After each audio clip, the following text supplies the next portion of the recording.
सांगली, मिरज आणि कुपवाड शहर महानगरपालिका क्षेत्रातील झोपडपट्टी पुनर्वसनाचा प्रश्न मार्गी लावण्यासाठी प्रशासन युद्ध पातळीवर प्रयत्नशील आहे. या प्रक्रियेला गती देण्यासाठी झोपडपट्ट्यांची अचूक मोजणी करणं आवश्यक असून त्यासाठी तात्काळ सक्षम एजन्सी नियुक्त करण्याचा आदेश महापौर धीरज सूर्यवंशी यांनी आज दिले. महापालिका मुख्यालयात आयोजित विशेष बैठकीत ते बोलत होते. यावेळी झोपडपट्टी पुनर्वसन समिती महाराष्ट्र राज्याचे अध्यक्ष सुजित कुमार काटे, उपाध्यक्ष तथा नगरसेवक रवींद्र सदामते यांची प्रमुख उपस्थिती होती. बैठकीतील महत्त्वाचे मुद्दे: पुनर्वसन प्रक्रियेतील पहिला टप्पा असलेल्या मोजणी कामात पारदर्शकता आणि अचूकता आणण्यासाठी तात्काळ एजन्सी नेमण्याचे निर्देश महापौरांनी प्रशासनाला दिले.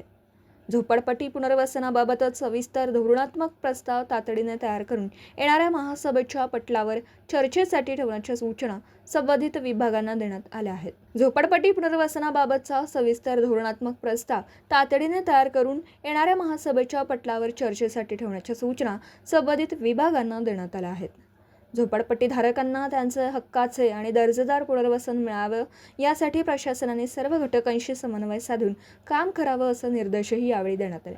यावेळी बोलताना महापौर म्हणाले की शहरातील झोपडपट्टीधारकांच्या हिताला आमचं प्राधान्य आहे.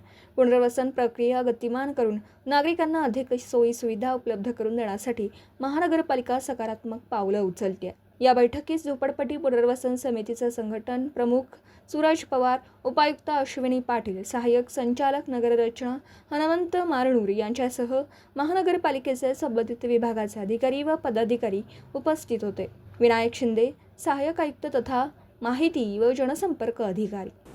दिवसभरातील घडामोडींचा आढावा घेण्यासाठी पाहत रहा N24 मराठी न्यूज चॅनल.